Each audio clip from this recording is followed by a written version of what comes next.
Praise lord. దేవుని ఘనమైన నామమునకు మహిమ కలుగును గాక. దేవుని పేరట మీ అందరికీ హృదయపూర్వక వందనాలు. ప్రత్యేకముగా ప్రతి ఒక్కరికి స్వాతంత్ర దినోత్సవ శుభాకాంక్షలు. ఈ ఉదయకాలము దేవుని వాక్యాన్ని విందాం. పేతురు రాసిన మొదటి పత్రిక 2వ అధ్యాయము 16వ వచనము. స్వతంత్రులయుండియు దుష్టత్వమును కప్పిపెట్టుటకు మీ స్వాతంత్ర్యమును వినియోగపరచక దేవునికి దాసులమని లోబడి ఉండుడి. ప్రియులారా, మరి మనమందరము భారతదేశంలో భారతీయులుగా జన్మిస్తున్నాం, జీవిస్తున్నాం. చాలా సంవత్సరాలు స్వాతంత్రము లేక బ్రతికిన వారు కూడా ఎందరో ఉన్నారు. ప్రియమైన వాళ్ళరా, మరి ఈ భారతదేశానికి స్వాతంత్ర్యం రావటానికి ఎందరో మహానుభావులు ఎన్నో నిరాహార దీక్షలు చేశారు, ఎన్నో పోరాటాలు చేశారు, ఎన్నో దెబ్బలు తిన్నారు, జైళ్లు పాలయ్యారు. కొందరు మరణించిన వారు కూడా ఉన్నారు. వారి త్యాగ ఫలితము భారతదేశానికి స్వాతంత్ర్యం లభించింది.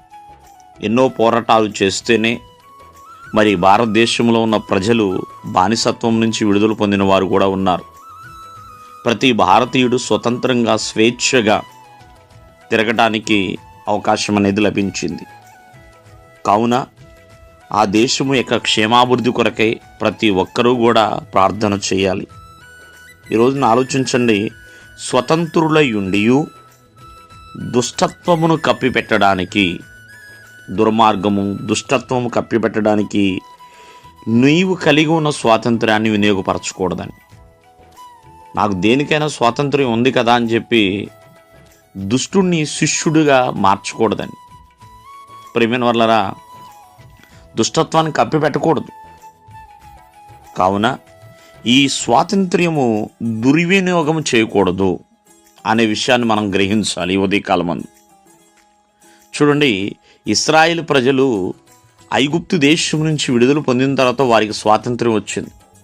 430 సంవత్సరాల ఐగుప్తు యొక్క బానిసత్వం నుంచి వారు విడుదల పొందారు. కానీ వాళ్ళ యొక్క స్వాతంత్రం, ప్రియమైన వాళ్ళరా, అరణ్యములకు వచ్చిన తర్వాత కొంత దుష్టత్వంలోనికి వెళ్ళిపోయింది.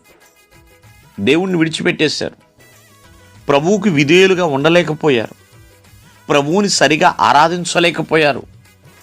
కావున ఈ ఉదయకాలం ముందు ఆలోచించండి. ఈ స్వాతంత్ర్యాన్ని దేవుడు మనకిచ్చాడు. ఈ స్వేచ్ఛను దేవుడు మనకిచ్చాడు. కావున ఆ దేవాది దేవుణ్ణి ఎల్లప్పుడూ స్తుతించేవారిగా ఉండాలి. దేశ సంక్షేమము కొరకు ప్రార్థన చేయాలి. కింద వచనాల్లో రాస్తూ ఉంటాడు, అందరినీ సన్మానించండి అని, సహోదరులను ప్రేమించండి, దేవునికి భయపడండి, రాజుని సన్మానించండి అని. అంటే దీని యొక్క అర్థం ఏంటంటే, ఒక స్వతంత్రుడుగా స్వతంత్రాలుగా జీవిస్తున్న ప్రతి ఒక్కరూ కూడా సన్మానమైన మార్గంలోనే ఉండాలి. అంటే ఇతరులను గౌరవించే విధానంగానే ఉండాలి, ఇతరులను ప్రేమించే విధానంగానే ఉండాలి. అంటే సహోదర ప్రేమ కలిగి ఉండాలి. దేవుని యందు ఎల్లప్పుడూ కూడా విధేయులుగా, అంటే భయభక్తులు కలిగిన వారిగానే ఉండాలి. ఏ అధికారులనైతే, ఏ గవర్నమెంట్నైతే మనకి ఏర్పాటయ్యిందో ఆ గవర్నమెంట్ని సన్మానించేవారిగానే ఉండాలి, లోబడేవారిగానే ఉండాలి. అంతేగాని నాకు స్వతంత్రత ఉంది కదా అని చెప్పి ఆ స్వతంత్రతని దుష్టత్వానికో దుర్మార్గానికో దుర్వినియోగం చేయకూడదు. అది మంచిది కాదు. ప్రియమైన వాళ్ళారా, చూడండి, తల్లిదండ్రులు పిల్లలకి స్వాతంత్రం ఇవ్వచ్చు, స్వేచ్ఛ ఇవ్వచ్చు, కానీ అది దుర్వినియోగం అయితే ఎంతోమందిని బాధ కలగజేస్తుందండి. తల్లిదండ్రులకి ఎంతో బాధ కలగజేస్తుంది. కాబట్టి ఎల్లప్పుడూ నీ స్వతంత్రతని సరైన విధానంలో ఉపయోగించుకోవాలి. దేవుడు మిమ్మల్ని ఆశీర్వదించును గాక. ఆమేన్.